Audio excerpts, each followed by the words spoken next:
상인들한테 돌려줘야 되는 게 맞는데 기다린 게 너무나 허탈하고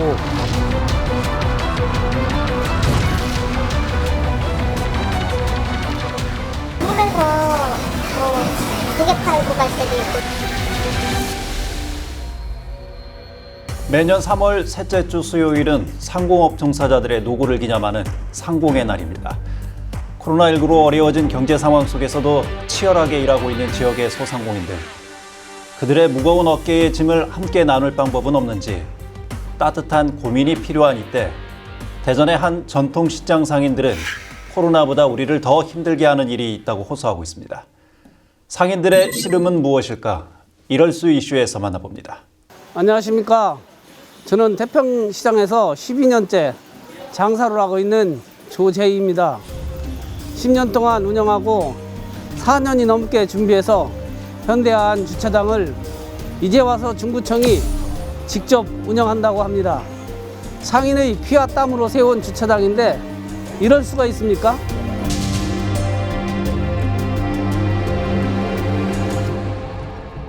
대전시 중구 태평동 태평 전통시장입니다. 지난 3월 1일 새로운 태평시장 주차장이 본격적으로 운영을 시작했습니다. 지상 1층에서 4층까지 총 119개의 주차면으로 이루어진 현대식 주차타워인데요. 대전시 중구도 태평시장 주차타워 완공 즈음에 경쟁력 있는 전통시장이 되도록 최선을 다하겠다는 입장을 밝히기도 했습니다. 태평시장에서 20년간 생선가게를 운영하는 상인 이병주 씨. 오랫동안 기다렸던 새 주차장이지만 지금은 허탈한 마음이라고 합니다. 주차장이 완공이 되면 좀 더 나은 질의 주차장 서비스하고 고객을 많이 유치를 해서 저희 시장이 다시 한번 예전의 전성기를 찾지 않을까 하는 그런 바람에서 했는데 지금 현 상황은 중구청에서 직접 운영한다 하니 저희 상인들이 지금까지 한 그 1년 동안 기다린 게 너무나 허탈하고 가슴이 찢어지는 것 같습니다. 태평시장 상인들에게 새 주차장은 수건 사업이었습니다. 하지만 완공의 기쁨도 잠시. 상인들은 시장 곳곳에 주차장을 돌려달라는 팻말을 붙여가며 대전시 중구에 호소하고 있습니다. 어떻게 된 일일까요? 그때 당시는 뭐 당연히 저희 상인회에서 운영하는 것처럼 이렇게 뭐 진행이 돼 왔었는데 1월 20일 이후 갑자기 뭐 중구청에서 직영화하겠다는 통보를 받은 거죠. 태평 전통시장은 1980년에 조성된 대전시 중구의 대표 전통시장입니다. 그동안 상인들의 노력으로 이용객과 매출이 꾸준히 늘어나며 우수 전통시장으로 인정받아 왔습니다.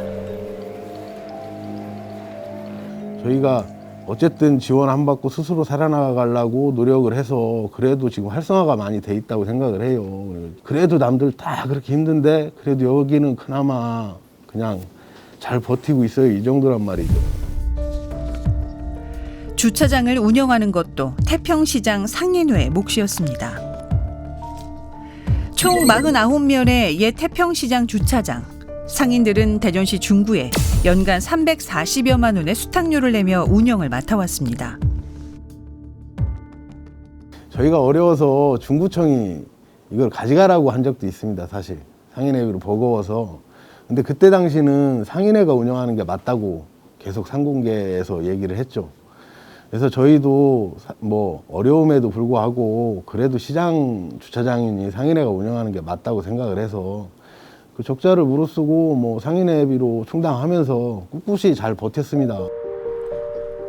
비좁았던 옛 주차장에는 손님들의 불편이 끊이지 않았습니다. 민원을 처리하는 것도 상인들의 책임이었습니다. 이렇게 명절 같은 날은 이제 손님이 많잖아요. 시장은 많은데 저희가 주차장이 너무 작다 보니까 인근에 있는 교회에다가 이제 부탁을 하러 댕겼어요. 명절 때만 쓴다, 양해 좀 해달라까지도 했고, 그 다음에 저희가 이제 막 손님들하고도 싸운 적도 많았어요. 시장에서는 못 기다리시더라고요, 차를. 뭐 태평시장은 차댈 데 없더라. 여기 뭐 도로 하나 건너면 도마시장, 한민시장인데 여기는 이제 차댈 데가 많으니까. 결국 상인들이 스스로 나섰습니다.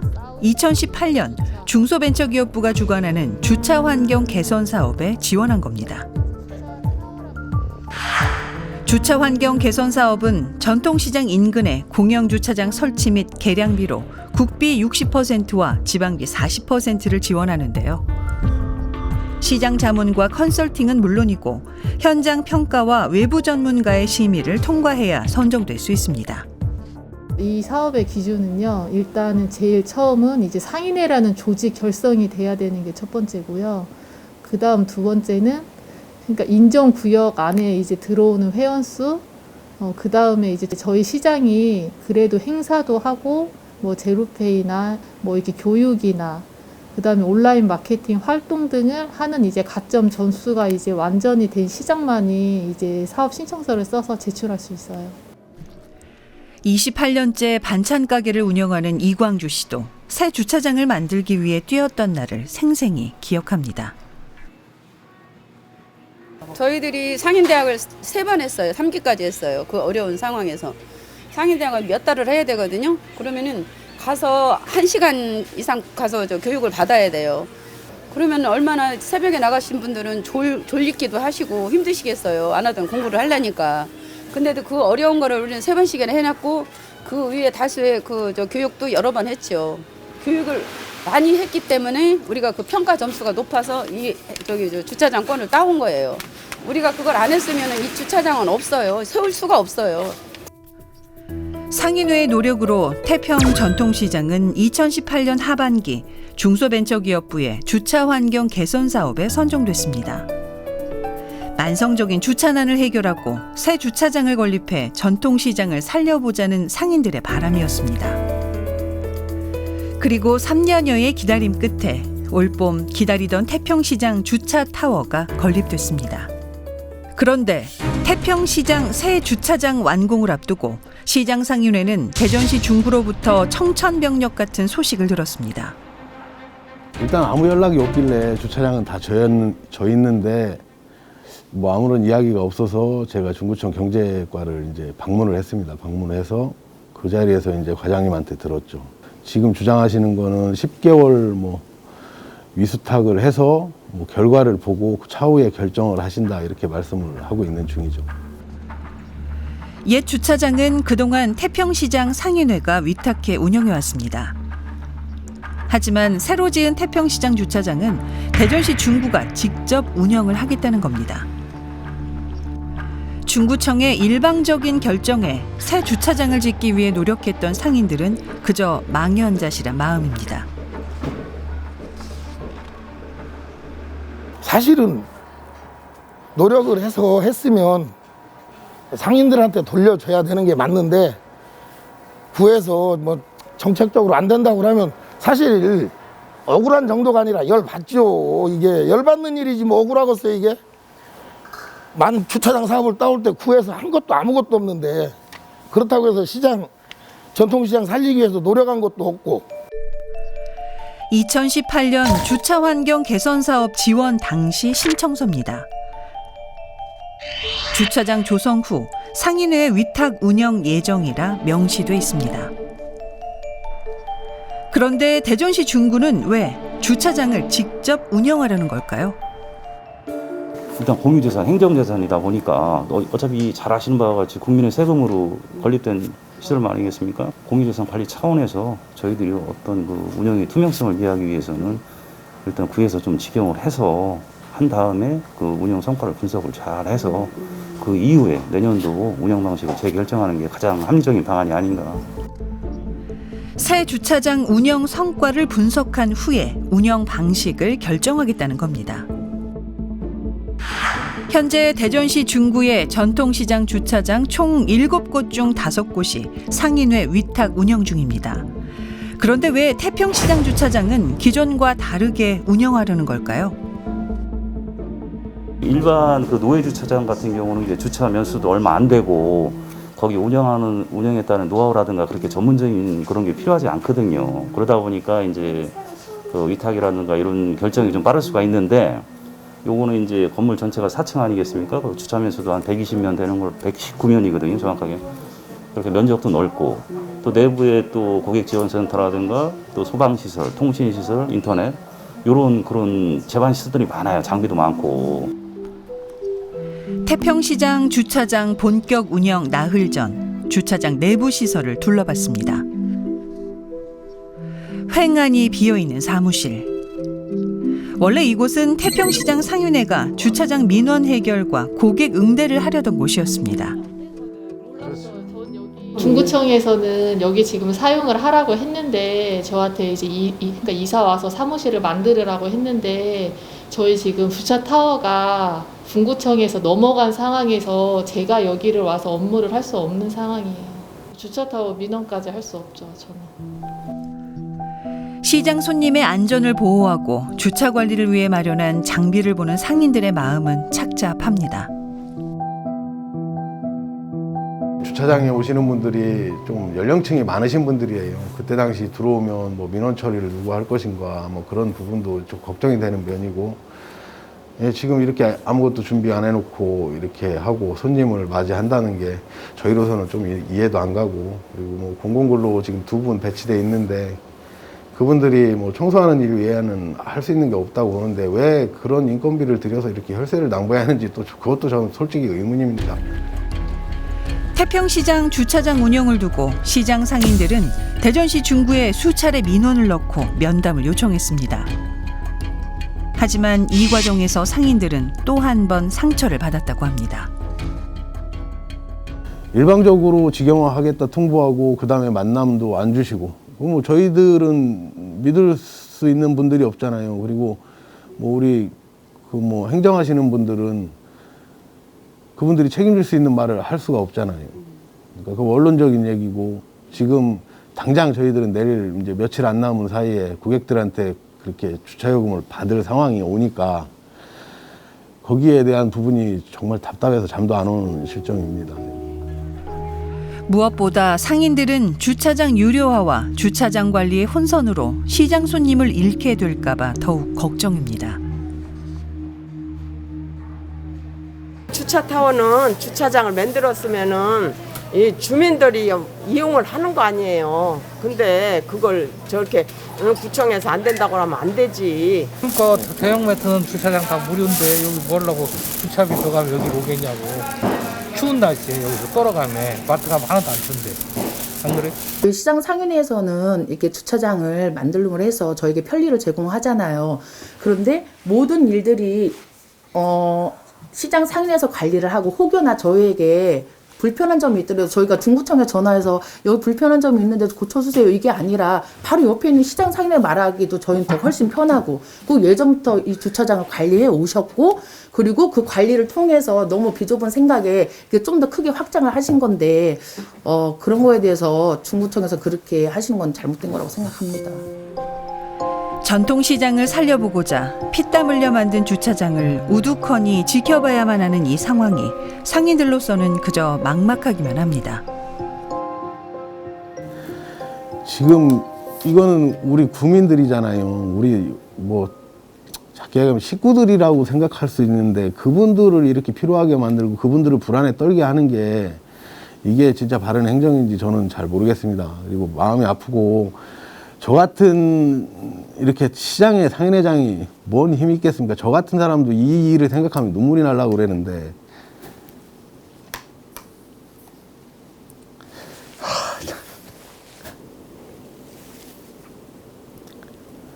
두 번째네. 조금 이렇게 마음 아픈 일을 안 했으면 좋겠어요. 이게 뭐라고 그냥 가져가도 되는데 참 사람들 생계를 가지고.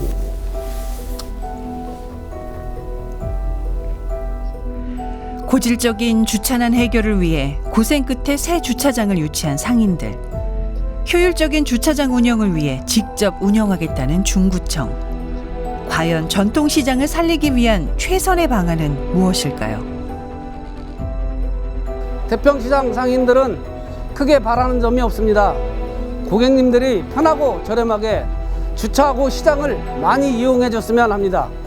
전통시장을 살리기 위해 중구청과 구청장님께서는 주차장 운영에 대해 다시 한번 재고해 주시길 바랍니다. 그러니까 상인들이 자발적인 노력을 통해서 정부 사업을 따냈는데 이 주차타워 운영과 관련해서 중구청과 이 갈등을 빚고 있는 것 같아요. 사업비가 총 45억 원에 달하는 시설 현대화 사업이었습니다. 이런 정부 지원 사업에 통과를 하려면 그 공모 조건이나 시설 조건 이런 걸 맞추기가 아주 어려웠겠죠. 근데 이걸 직접 시장 상인들이 주도적으로 해 나가서 이 사업을 추진시킨 겁니다. 근데 이런 준비를 다 해온 그 노력의 가치를 누구도 부인할 수 없는 거 아닌가 이런 생각이 듭니다. 실제로 주민들이 새벽잠을 이겨내가면서 3년 동안 상인 대학도 다니셨고요. 그리고 구청 지원이 없는 자체 축제도 많이 개최를 했었다고 해요. 그리고 100원 경매 행사라든지 꾸러미 사업 등 고객 유치를 위해서 많은 활동을 펼쳐오셨고요. 이런 노력의 결과 때문이겠죠. 최근 3년 동안 시장 매출이 20%가량 더 늘어났다고 합니다. 현대화 이전의 노면 주차장도 이 상인들이 직접 스스로 운영을 해왔다면서요? 예, 맞습니다. 상인들은 행여나 고객들이 불편해할까 봐서 물건 상하차를 위한 최소한의 공간만 활용을 하고 정작 본인들은 그 주차장을 활용하지 않았다고 합니다. 그러니까 본인들은 불편함을 감수하고 또 적자 운영을 감수하면서까지 힘들게 운영을 해왔던 거고요. 이러한 사정들을 그동안 중구청에도 여러 차례 어려움을 토로했었다고 합니다. 현재 대전시 중구는 새로 건립된 주차타워가 중구의 공유재산이기 때문에 직접 관리하는 것이 기초단체의 권한이다 이런 입장인데요. 이건 틀린 얘기가 아닙니다. 이건 맞습니다. 하지만 그 중구 권한을 살펴보면 대전광역시 중구 주차장 설치 및 관리 조례에 따라서 구청장은 공영주차장의 관리를 위탁할 수가 있고 그 수탁자 자격 중에는 전통시장 등 인근에 있는 주차장의 경우 해당 상인의 시장관리자 이런 부분이 있거든요. 그렇기 때문에 중구청이 의지가 있다면 직접 하지 않고 위탁을 주어서 수탁자를 시장 상인회로 만들고 관리하게끔 할 수가 있거든요. 근데 이런 상황인데 의지가 그런 쪽으로 가고 있지 않다 이렇게 봐야 되겠죠. 상황이 어려울 때는 상인들 보고 직접 운영하라 이렇게 떠넘기고 상황이 개선되니까 지금 와서 본인들이 직접 운영하겠다. 그래서 이건 뭐 행정 편의주의를 넘어서 행정 이기주의가 아닌가 이런 생각까지 듭니다. 더욱 이해가 안 되던 부분이 주차장이 건립된 후에 대전 중구가 직영에 대한 얘기를 그 시장 상인회에 한 번도 공식적으로 통보를 한다든지 서로 논의하지 않았다는 지점입니다.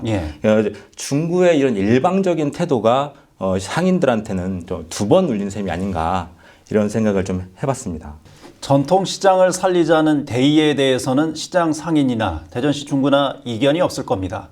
하지만 시장의 구성원인 상인들에게 또 시장을 찾는 고객들에게 과연 어떤 운영 방식이 더 나을 것인지 대전시 중구가 숙고해봐야 할 일이 아닐까 싶습니다. 시사인 대사남은 대전, 세종, 충남 지역민들과 함께 만들어갑니다. 042-470-7393 그리고 이메일을 통해 제보를 기다리고 있습니다.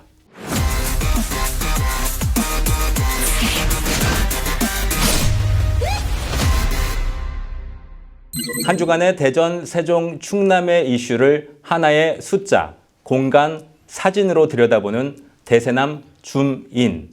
오늘은 2주의 숫자입니다. 98.6. 어떤 의미일까요? 글쎄, 뭐 백신 관련 숫자는 아닌 것 같고요. 대파가 요즘 가격이 치솟고 있잖아요. 대파 가격 상승률 아닐까요? 대파 가격 상승률은 이거보다 훨씬 더 높다고 합니다. 227% 폭등 수준이라고 하는데요. 지난 한 주 동안 전 국민의 공분을 불러왔던 LH 땅 투기 파문과 관련이 있습니다. LH 직원들이 투기한 땅 가운데 98.6%가 농지로 확인이 되면서 농사도 짓지 않는 사람이 농지를 투기 목적으로 매입을 하고 보상을 목적으로 나무를 심는 꼼수를 부렸다는 사실이 밝혀지면서 전 국민들, 특히 농민들이 크게 분노했습니다. 그래서 농민들이 LH 본사를 찾아가서 항의 농성을 하기도 한 것으로 알고 있습니다. 농민들이 한국토지주택공사 대신에 한국농지투기공사라고 쓰여진 현수막을 LH 본사 정문에 항의의 뜻으로 걸어놓기도 했는데요. 기자회견을 통해서는 농지 소유 관련법 개정을 좀 더 강화해야 한다는 그런 비판의 목소리를 높이기도 했습니다. 농지법을 보면 원칙적으로 농업인만 농지를 소유할 수 있도록 하고 있고요. 농업 경영 계획서를 제출하고 농지 취득 자격증명을 발급받도록 되어 있거든요. 근데 이렇게 농업 경영 계획서를 제출해도 실제 농사 짓지 않는 사람들이 많은 거죠. 예. 서류 제출 이후에 실제 경작을 하는데 경작 사실을 확인하지 않는 그 시스템의 부재, 이런 것 때문에 더 화가 나는 거죠. 정부는 이번 의혹을 국민에 대한 배신 행위라고 규정하고 고강도 조사를 하겠다고 얘기했는데요. 예. 우리 지역에서도 세종시도 그 조사 대상에, 전수조사 대상에 포함해야 한다는 그런 여론이 높아지고 있습니다. 98.6. 우리를 화나게 한 2주의 숫자입니다. 비단 이번에 거론되고 있는 3기 신도시 그리고 세종의 문제만은 아닙니다. 전국적으로 부동산을 둘러싼 각종 불법과 편법들이 난무하고 있죠. 오늘 CCBB에서 그 현장을 찾아가 봅니다. 자연과 함께 어울려 살고 있는 청양군 화성면의 한 마을. 주민 이완희 씨는 소박한 마을 풍경에 반해 9년 전 귀촌을 했습니다. 그런데 어느 날부터 집 앞의 풍경이 달라지기 시작했다고 합니다. 제가 2012년 가을에 여기 귀촌을 했는데요. 2017년도 한 1월부터 그 나무가 다 베어지고 지금 이 지경이 됐습니다. 그러니까 지금 저 산이 원래는 옆에 있는 곳처럼 이제 나무가 빼곡한 숲이었다는 거잖아요. 예, 그렇죠. 우거진 산 중턱이 횡하니 파헤쳐져 있었는데요. 이완희 씨와 함께 현장을 더 자세히 살펴봤습니다. 여기가 지금 뭐 어떤 용도로 쓰이는 땅인 거죠? 이게 개간 허가를 내서 그 콩을 심겠다고 한 개간 부지입니다. 그러나 지금 누가 보든지 콩 심을 장소로 되어 있지 않고 이게 어디 밭이라고 생각하겠습니까? 거대한 옹벽을 쌓아 올려 반듯하게 정리한 계단식 토지. 정말 농사를 위한 부지가 맞는 걸까요? 그거 우리가 그냥 몇 명이 거기서 놀러 갔다가 우연한 기회에 그 산이나 사서 개발하자고 해서 처음에는 이제 주말농장식으로 개발을 하려고 했었어요, 우리. 총 6명의 토지주들이 공동 소유하고 있는 이 땅에 콩과 구기자 등을 심어 주말 농장으로 활용할 예정이라는 겁니다.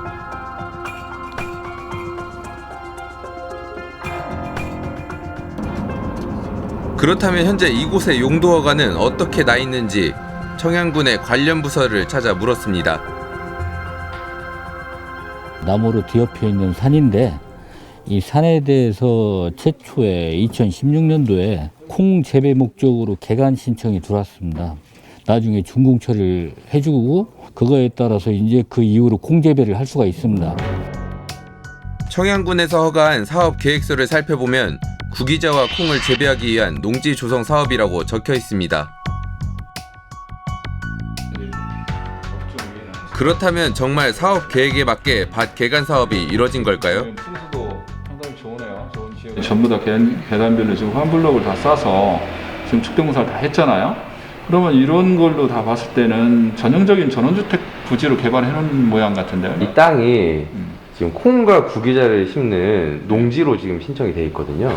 그게 제가 봤을 때 이 정도면 토목공 사업이라든지 토지대금이라든지 이런 거 감안해 봤을 때 단순하게 어떤 거 모르겠습니다만 콩농사를 지려고 보면 교통이라든지 도로 여건이 훨씬 더 좋은 데서 저도 3, 4만 원대면 농사를 지을 수 있는 땅을 충분히 살 수 있는데 과연 이 지역을 이 돈을 들여서 개발을 해서 콩농사를 짓기 위해서 졌다라고 보면은 물론 뭐 그 사람 상황이 있겠지만 객관적인 입장에서 봤을 때는 그거를 받아들이기 좀 어렵지 않나요?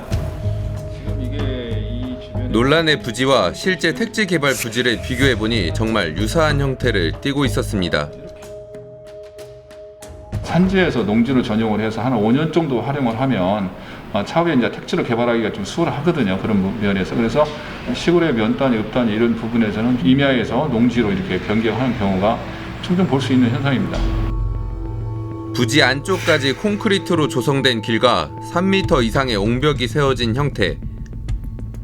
개간 사업에 다른 목적이 있는 것은 아닐까요? 의심받을 짓을 했다 이거예요 우리가. 응? 그런 돈이 들어가니까 나 같아도 의심먹었다 저거 미쳤나 저기다가 6억씩이나 들여서 무슨 밭을 만들어? 그런 오해에서 할 수 있는 게 있기는. 그런 건 충분히 이해를 한다 이거예요. 그런데 실은 아니라 이거예요. 그러면은 지금 5년이랑 10년이고 20년이고 우리 죽을 때까지 그 저기 농지지 그 전환 안 시킨다고 청양군 상대로 공증해 준다 이거 해달라면 해줄게요. 강하게 결백을 주장하는 토지주. 해당 부지의 논란은 정말 오해에 불과한 걸까요?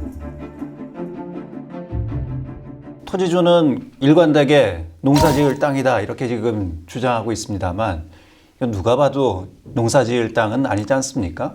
저 콘크리트 옹벽 쌓을 때 비용이 많이 든다고 해요. 실제 이번 토지주도 옹벽하고 진입로 설치하는데 6억 가량이 들었다고 하더라고요. 예. 그렇다면 콩과 구기자 농사를 짓는 용도에 비해서 농지에 투자된 금액이 너무 큰 거 아닌가. 여러 가지 좀 의구심이 남는 건 사실입니다. 그런데 산을 개간해서 농지로 만든 뒤에 5년이 지나면 주택 용지로 용도 변경이 가능합니다. 아하. 그렇기 때문에 이게 실은 농지가 아니고 5년 뒤에 용도 변경을 염두에 둔 실상은 주택 용지가 아니겠는가 이런 의문이 생기는 거죠. 예. 실제 제보자가 해당 부지를 둘러싼 또 다른 문제를 제기하고 있습니다. 농지를 개간하는 과정에서도 여러 문제가 드러났습니다. 2016년도에 절원 숲으로 지금 이루어진 산지입니다. 저런 그 소나무 숲을 이렇게 훼손한 겁니다. 2017년도부터 나무들이 베어지기 시작했다는 현장. 아직도 곳곳에 흔적이 남아 있습니다.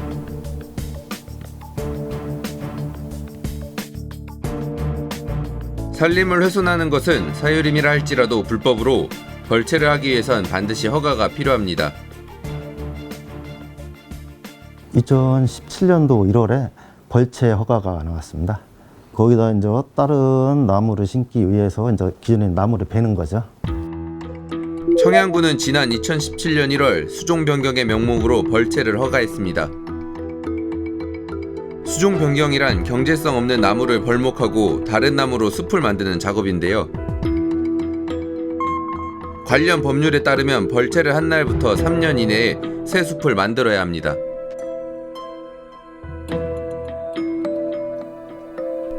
하지만 4년이 지난 현재까지 새로 심어진 나무는 한 그루도 보이지 않습니다.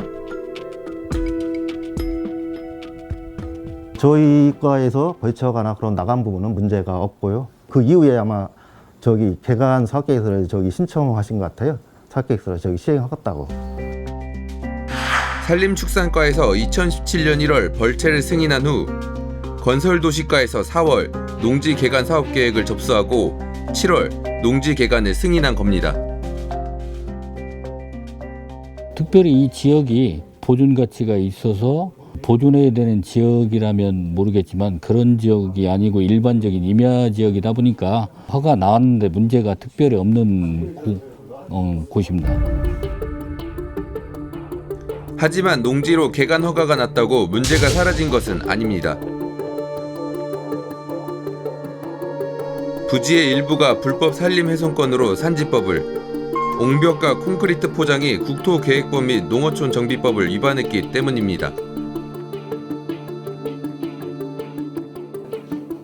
청양군은 뒤늦게 불법 요소를 파악해 원상복구 명령을 내렸습니다. 이 부분에 대해서 이 신청자께서 임의적으로 그 허가 조건에 안 맞는 행위를 한 부분들이 있습니다. 옹벽 부분에 대해서 저희가 개발 행위를 받아야 되는데 그 부분을 개발 행위를 받지 않았습니다. 이 안에 이제 진입로 역시도 농경지로 사용한다면은 이 콘크리트가 진입로에 들어가서는 안 되는데 그 부분도 영농 편의를 위해서인지는 모르겠지만 이 부분도 저희한테 허가 조건에 없는 사항으로 콘크리트를 쳐놓은 것들이 확인이 됐습니다. 지금 4월 30일까지 일방적으로 철거를 하고 다 공문 받았어요. 공사는 이미 2년 전에 공사가 완공이 됐고 그 당시 보강토가 높이 쌓여서 이거는 안 됩니다. 불법입니다. 철거하십시오. 이렇게 이렇게 있더라면은 당연히 내가 100번 천번 할 얘기 없죠. 나는 허가에 따라서 승인에 따라서 움직였고 지들은 취소요? 행정기관이 뭐 하는데요? 응? 그런 법이 어딨어. 만약에 이렇게 되면 지 죽고 나 죽고 다 끝까지 가지 이게 법위로 가는 수밖에 더 있어요? 옹벽과 콘크리트 포장 시공 승인을 내려준 후 입장을 번복하는 청양군을 이해할 수 없다며 토지주는 강하게 반발하고 있습니다. 그 부분에 대해서는 뭐 파악이 됐으니까 변경 승인을 한 거고, 변경이라든가 최초 신고 들으면 현장을 보고 나서 그 부분을 판단을 해야 되니까. 올 1월 원상복구 명령을 내린 청양군. 하지만 불과 작년 8월에 계간부지의 옹벽과 콘크리트 포장 시공 계획을 승인해줬습니다. 계획 검토 과정에서 문제점을 파악하지 못했던 걸까요? 지금 뭐 보시다시피 옹벽 축조량이 많다 보니까 이 부분에 대해서 담당자 입장에서는 허가를 안 해주면 이걸 다 허물어야 됩니다. 그 부분에 대한 부담이 누구나 여기에 대해서 자유스럽지 않았을 거라고 봅니다. 불법임을 알면서도 시정 조치를 내리기 부담돼 그냥 넘어갔다는 청양군. 그 피해는 결국 다른 주민들의 몫입니다. 공무원들이 현장에 나가서 점검을 하는 것은 너무나 당연한 일이죠. 그러나 뭐 잘 아시다시피 이제 행정의 가장 큰 문제점 중에 하나가 이제 탁상 행정이거든요. 그러니까 허가 행위나 이런 것들은 지역의 그런 경제 질서를 허물어뜨리는 그런 상황이 발생할 수도 있거든요. 그래서 지역의 공무원들은 정말 이런 개발 행위에 대해서는 책임감을 가지고 현장을 꼼꼼하게 점검한 다음에 허가를 해주든지 아니면 잘못된 부분이 있다면 반드시 시정 조치를 하고, 시정 조치가 안 됐을 때는 바로 복구 명령을 내리는 것이 맞다 이렇게 봅니다. 지역의 질서를 지키기 위해 그럴 수도 있다는 아니란 생각 대신 그래선 안 된다는 신념과 책임으로 보다 적극적인 행정을 펼쳐야 하지 않을까요? 현재 청양군에서는 뭐 복구 명령을 내렸다고는 하지만 이미 옹벽과 진입도로에 대해서는 계획 변경 허가를 내려준 상태였다면서요? 예, 맞습니다. 앞뒤가 맞지 않는 행정이라고 볼 수 있을 것 같아요. 한 번이라도 현장 점검을 좀 나가봤다면 옹벽 설치에 관한 것을 좀 미리 좀 막을 수 있지 않았을까, 이런 생각을 좀 해봤습니다. 이와 유사한 형태로 산이 깎여 나가서 이른바 벌거숭이 산지가 된 곳들이 전국의 축구장 11,500여 개 규모라고 합니다. 어마어마하죠. 너무 많아서 이게 제대로 파악 안 되는 이런 실정이라고 합니다. 청양군이 그동안 제대로 하지 못했던 관리 감독의 의무를 이제부터라도 확실히 해주길 바랍니다.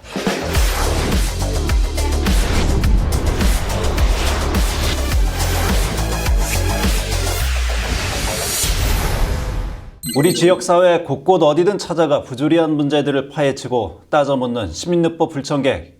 오늘은 청년들의 꿈을 실현해준다던 장밋빛 청사진으로 시작해서 세금 먹는 하마로 전락한 대전의 한 정책 사업에 대해 파헤쳐봅니다. 정진호 팟캐스트 PD, 어떤 현장입니까?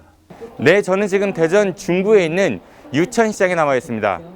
중소기업청과 대전시에서는요, 이 전통시장 안에 청년들의 창업을 지원한다면서 이곳 유천시장에는 청춘 삼거리, 그리고 인근에 있는 태평시장에는 태평 청년 마디길을 조성했는데요. 하지만 시간이 지난 지금 많은 곳들이 문을 닫았다고 합니다.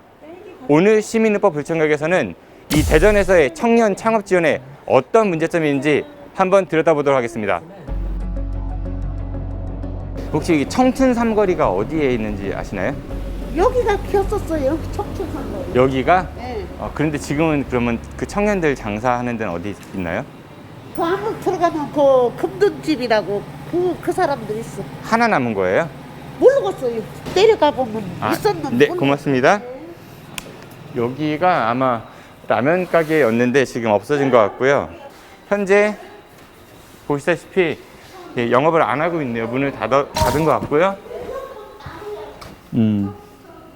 지금 영업을 안 하고 있습니다.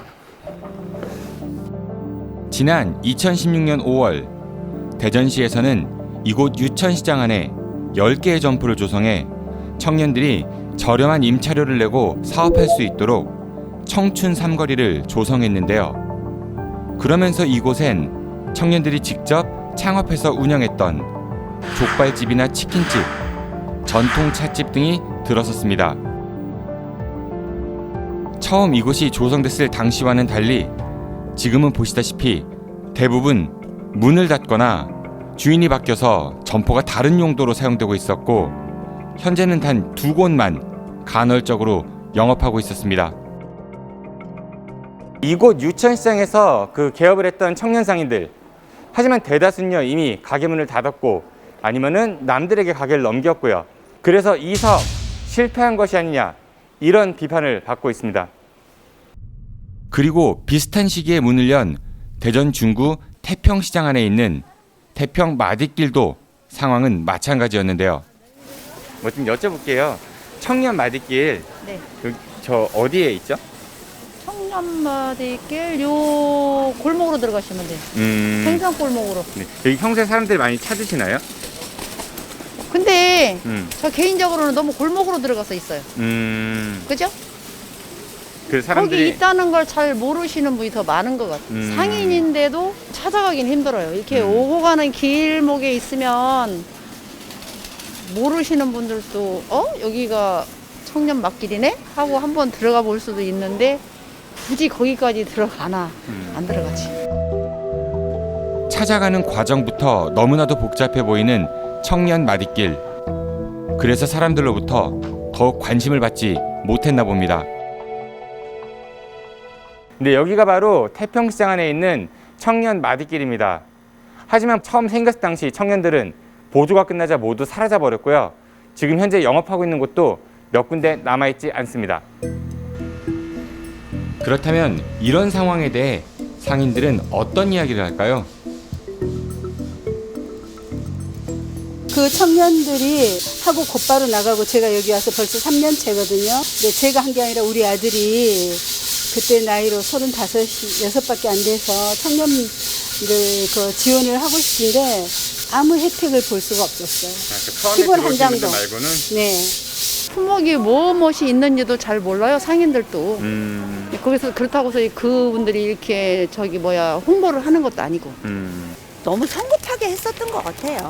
실제로 운영할 수 있는 능력을 갖춘 다음에 그 점포를 개설을 해서 끝까지 책임을 스스로 질 수 있게 해줬어야 되는데 작은 돈 가지고 여러 명을 하려고 했었으니까 그게 잘 안 됐었던 것 같아요. 전통시장 안에서의 청년 창업 지원 사업이 시작될 당시 정치권과 행정기관에서는 저마다 장밋빛 청사진을 제시하면서 홍보에 열을 올렸습니다. 하지만 시설이나 초기 임차료 지원 같은 부분에 국한되어 있었기 때문에 청년들이 이 사업을 스스로 지속해 나갈 수 있느냐에 대해서는 당시에도 많은 우려가 있었는데요. 일단 아이템이 검증되어 있는지를 확인해야 되는데 그 검증 과정이 좀 불확실한 것 같고요. 철저하게 경영 능력이 있는지도 확인해야 되는데 그런 과정들이 조금 미흡하지 않았나. 혈세로 하는 건데 그렇게 보여주기 식으로 이렇게 실적 위주로다가 한다는 거는 좀 문제가 있다고 생각을 합니다. 청년들을 위한 정책 중요합니다만 그 시작과 끝이 이렇게 결과가 다르다면 이 정책의 적절성을 원점에서 재검토해야 되는 것이 아닌가 이런 생각이 듭니다. 지원 방식에 대해서 신중하게 고민했어야 되지 않나. 물고기를 손에 쥐어줄 게 아니라 물고기 잡는 방법을 가르쳐줘서 청년들이 사회에 잘 안착할 수 있도록 이렇게 자생력을 길러주는 것이 중요했던 것 같습니다. 초기에 창업 지원금이나 임차료를 지원받게 되면 일시적으로는 좋겠죠. 진입 장벽이 낮아지니까요. 하지만 지원이 끊기고 난 뒤에 현실을 체감하면서 더욱 막막해질 수밖에 없는 게 현실이거든요. 그런데 대부분의 지원들이 창업 준비와 초기 단계에 집중되기 때문에 반짝 지원책이라고 하는 그런 비판의 목소리가 있는 것도 사실입니다. 그렇다면 창업 이후에 대전시의 이 사후 관리는 제대로 이루어졌는지 또 다른 현장 점검해 보겠습니다. 이곳이 바로 대전시에서 지난 2017년 대전 중앙시장 인근에 조성한 청년구단입니다. 대전시에서는 이곳을 조성하면서 15억 원가량의 시민회세를 투입했고요. 그리고 초창기에는 15개 청년 사업가 점포들이 입점했습니다. 그리고 개점한 지 1년 정도 지난 다음에는 한 유명 텔레비전 프로그램에 등장하면서 여러 주목을 받게 됐었는데요. 그렇다면 이 청년구단 현재 모습은 어떨까요?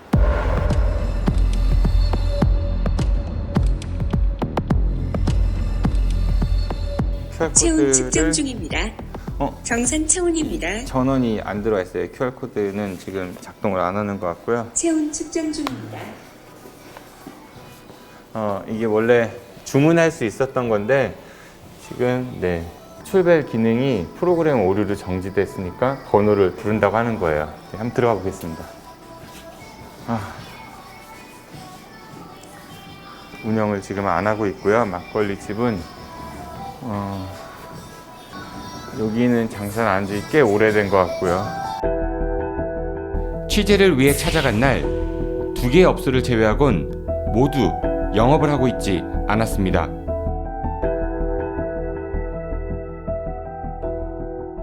하루에 보통 손님 몇 팀이나 받으세요, 요새는?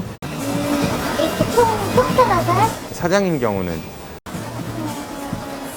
배달이랑 같이 하다 보니까 술만 치면요?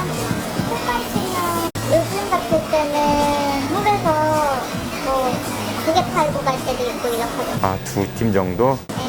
히터도 거의 못 틀고 있어요. 히터가 이제 왜냐면은 이게 상인들이 많을 때는 그걸 각자 부담하니까 n분의 1로 부담하니까 그때는 이제 국민의힘이나 이런 거 얘기가 수월한테 이제 에어컨 틀고 했는데 점포가 몇 개 없잖아요. 그러다 보니까 이제 히터 같은 경우는 잘 못 틀고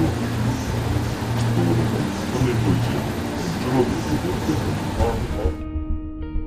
그렇다면 이런 상황에 대해 대전시에서는 과연 무슨 말을 할까요? 청년 구단 관련해서는 어느 부서에서 담당을 하고 계시죠? 청년 구단이요? 청년 구단 담당은 우리 저기에는 전혀 안 나오는데요. 혹시 그 120 센터로 전화를 한번 다시 한번 해보시겠어요? 예, 그런 거 담당하는 부서가 그럼 지금 없나요? 아니 있을 거 있는데 제가 이제 여기는 저희 과에서는 담당하지 않아서 어디서 하는지 모르거든요. 차라리 120번 전화하시면 거기서 알 수 있을 거예요. 안녕하십니까? 대전 120 콜센터입니다. 청년 구단 담당하는 부서가 어딘가요? 지금 시청 청년 정책과에서 담당하고 있는 것으로 확인되는데 청년 정책과요? 아까 전화드리니까 아니라고 하던데? 청년 정책과에서 청년 구단 담당이 없다고 들으신 건가요? 네, 맞습니다. 이 사항이 지금 오래전에 등록된 사항이라 등록되어 있는 담당자가 다른 부서로 이전하신 것으로 확인이 되어서 전화로 한 번 더 확인을 해봐야 될 것 같습니다. 보셨다시피 이렇게 대전시가 무관심하게 일관했던 사이 일이 이 지경까지 된 것 같습니다. 이렇게 여러 단계를 거쳐 아주 어렵게 대전시에서 이런 청년 창업 지원 사업을 담당하는 부서를 찾을 수가 있었습니다. 청년구단 그리고 그 청춘 삼거리 그 태평시장의 청년 마디길 이 세 군데를 좀 돌아봤거든요. 지금 거의 정상적인 영업이 아닌 것 같아요. 그 부분은 저희들이 사실은 이 청년구단 쪽 같은 경우에는 저희들이 지원도 지속적으로 해드린 게 있어요. 그러니까 전혀 저희가 손댔다고는 할 수는 없다고 생각합니다. 그런데 그럼 청년구단은 왜 이렇게 안 됐을까요? 주변이 한복집 포목점이잖아요. 그러니까 젊은이들을 유입하기에는 좀 많이 미흡하지 않았나 싶어요. 장소 선정을 처음에 대전시에서 했던 거 아닌가요? 이제 전통시장, 이제 쇠락해가는 전통시장 활성화를 위해서 그렇게 그쪽에다가 청년으로 구성을 한 거죠. 근데 이제 결과적으로는 청년이 그렇게 유입 생각만큼 기대만큼 유입되지 않았다. 이런 부분들. 결국은 이제 이렇게 음식점 위주의 상황 업종으로 가기에는 지금 한계가 왔다. 그래서 대전시에서는 주변 상권을 이용한 새로운 업종으로의 창업 지원에 대해 검토하고 있다고 합니다. 하지만 자생 능력도 제대로 갖춰지지 않은 상태에서 이렇게 지원만 해주는 대책, 결국 실패의 도돌이표가 될 수도 있다는 우려를 지우기 힘들 것 같은데요. 그러는 사이 대전시에선 얼마 전 원도심 활성화와 창업 지원 이 두 마리 토끼를 잡겠다면서 대전 로컬 비즈스쿨이라는 사업을 시작했고 최근 몇 곳과는 계약을 맺기도 했습니다. 창업도 중요하지만은 창업 이후에 어떻게 관리되느냐가 굉장히 중요한 부분이잖아요. 청년 구단이나 아니면은 뭐 청년 말잇길, 뭐 그러니까 과거의 실패 사례들에 대해서 어느 정도 좀 이렇게 그 연구를 하고 이렇게 프로그램을 만드시는 건지. 그렇게 하지 않기 위해서 본인, 그러니까 들어오고 싶어하는 창업자 자체가 이미 준비가 된 마인드가 이제 준비가 된 사람들을 이제 선정하려고 사업 계획서를 먼저 받은 거고요. 그리고 이제 저희가 이런 다른 프로그램처럼 지원금이 없다. 우리는 이렇게 뭐 우리가 임대료를 내주고 거기에 들어올 사람 모집하는 게 아니고 그냥 빈 점포와 창업하시고 싶은 분들을 매칭해 주는 거고 컨설팅을 받으면서 여러 가지 분야에 대한 거를 이제 좀 고도화시키는 그런 교육을 하는 거지. 그러니까 임차료 지원 같은 것만 없을 뿐이지 기존의 청년 창업 지원 정책과 큰 차이점을 발견하긴 어려워 보였는데요. 전문가 몇 명에게 짧은 시간 교육을 받는 것이 과연 사업의 지속성을 담보할 수 있을까요? 사회적 약자인 청년들에게는 분명 지원이 필요합니다. 하지만 이처럼 무언가를 만들어만 놓고 그 다음에는 알아서 해라, 이런 식의 지원은 약보다는 오히려 독이 될 수도 있는데요. 정치권이나 행정기관이 행사장 다니면서 사진 찍는데 몰두하지 말고 보다 실질적인 대책을 마련해야 되지 않을까요?